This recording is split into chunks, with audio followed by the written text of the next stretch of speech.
आइए हमारे साथ बाजार के जाने माने दिग्गज कंप्लीट सर्कल वेल्थ के सीईओ और मैनेजिंग पार्टनर गुरमीत चड्ढा साहब कार्यक्रम में हो रहे हैं शामिल। गुरमीत सर, बहुत बहुत स्वागत है आपका, धन्यवाद हमें समय देने के लिए। बाजार के मूड माहौल पर एक बार आए ली जाए। टॉक ऑफ द टाउन यही है, 22,800 के आसपास का लेवल बार बार लोगों को लगता है कि यहाँ पहुंचेगा, रुकेगा। वो कहते हैं ताले पे हथौड़ा मारा जा रहा है 3 बार 4 बार 5 बार, कभी तो टूटेगा। टूटेगा या बचेगा सर? हालांकि आप जैसे फंडामेंटल एक्सपर्ट से ये सवाल पूछना बहुत ठीक नहीं है, लेकिन फिर भी लोगों के मन में जो डर है कि कहीं ऐसा तो नहीं कि नई कमजोरी की शुरुआत हो रही है, मिड कैप स्मॉल कैप जिस तरह से पिट रहे हैं, और क्या कहेंगे आप? अ, अनिल जी, जैसा आपने बोला लेवल्स प्रेडिक्ट करना आता भी नहीं है और करने की कोशिश भी नहीं करनी चाहिए। ठीक बात है। और मेरा ये मानना है कि मुझे ऐसा लगता है ना जी, बाजार थोड़ा ओवरसोल्ड है, क्योंकि एक पैनिक देखने को मिला है कुछ दिनों में। अगर आप प्राइस एक्शन देखें, बहुत कम वॉल्यूम पे भी शेयर्स गिर रहे हैं, और स्पेशली जहां नतीजे थोड़े भी वीक आ रहे हैं, एक क्वार्टर की भी अगर वीक है तो इम्पैक्ट आ रहा है। इनफैक्ट कुछ अच्छे नतीजों पे भी करेक्शन आ रहा है। अब जैसे आप देखिए एमएनएम है, एमएनएम के नतीजे भी अच्छे थे। अभी उन्होंने न्यू जो कार लॉन्च की, एक दिन में 3,000 बुकिंग आई। अगर आप उनका जनवरी का नंबर देखें तो 85,000 यूनिट उन्होंने बेचा है, जिसमें से एक्सपोर्ट सिर्फ 3,000 है। तो 5% भी नहीं है उनके सेल्स मिक्स का, और स्टॉक आज 3-4% जो है डाउन है। तो अच्छे स्टॉक्स भी गिर रहे हैं, तो ये दिखाता है कि लिक्विडिटी लेड सेलिंग प्रेशर है। और दो तीन चीजें में मुझे इंप्रूवमेंट दिख रहा है। एक, आप देखिए ग्लोबल बैकड्रॉप, डॉलर इंडेक्स 110 से अभी 106.5 आ गया है। रुपी में जो एक हमें हमेशा वीकनेस दिख रही थी, कुछ हद तक मुझे लगता है कुछ दिनों में एक 87 एंड हाफ के आसपास शायद थोड़ी स्टेबिलिटी देखने को मिली है। तो यूएस की बॉन्ड यील्ड है वो 4.80 4.90 से अब 4.40 के आसपास आ गई है। और डोमेस्टिकली जो लिक्विडिटी टाइट थी वो धीरे धीरे इंप्रूव हो रही है, और जो क्रेडिट ग्रोथ कोलैप्स हो रही थी वहां भी आरबीआई स्टेप्स ले रहा है।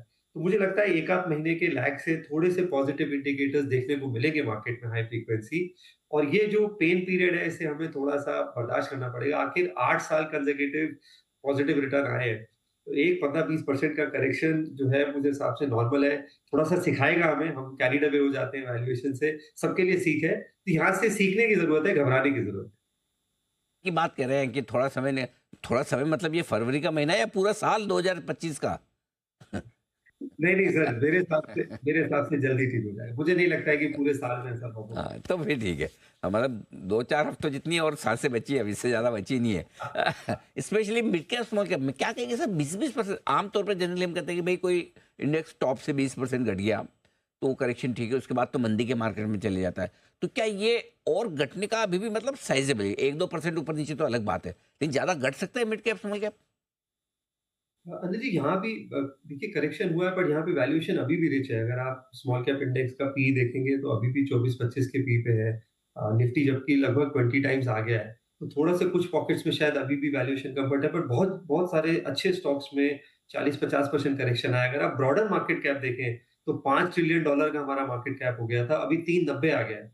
23% का मार्केट कैप लेवल पे करेक्शन है, जिसमें से स्मॉल मिड कैप में ऑब्वियसली ज्यादा होगा, क्योंकि निफ्टी तो 13-14% ही डाउन है, तो वहां पे करेक्शन लगभग एवरेज 25% है।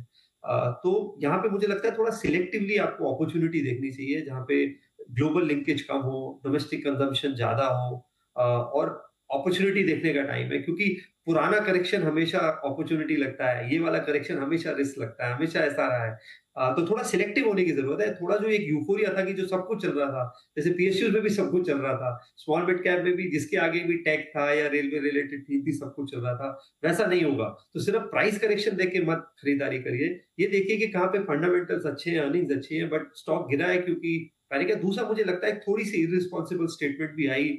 मैं पॉलिटिकली करेक्ट नहीं होऊंगा अनिल जी यहाँ पे, तो मुझे लगता है ये बोलना कि 10-15 साल का भी रिटर्न सिप में नहीं बनेगा, मुझे लगता था वो थोड़ा सा गैर जिम्मेदाराना था। थोड़ा सा रिटेल लेवल पे पैनिक क्रिएट हुआ पिछले कुछ दिनों में, उसका भी थोड़ा इम्पैक्ट देखने को मिला। बिल्कुल, उसके बाद mid cap small cap share में तेजी से बिकवाली आती थी। पिछले हफ्ते 10% स्मॉल कैप निकल गया।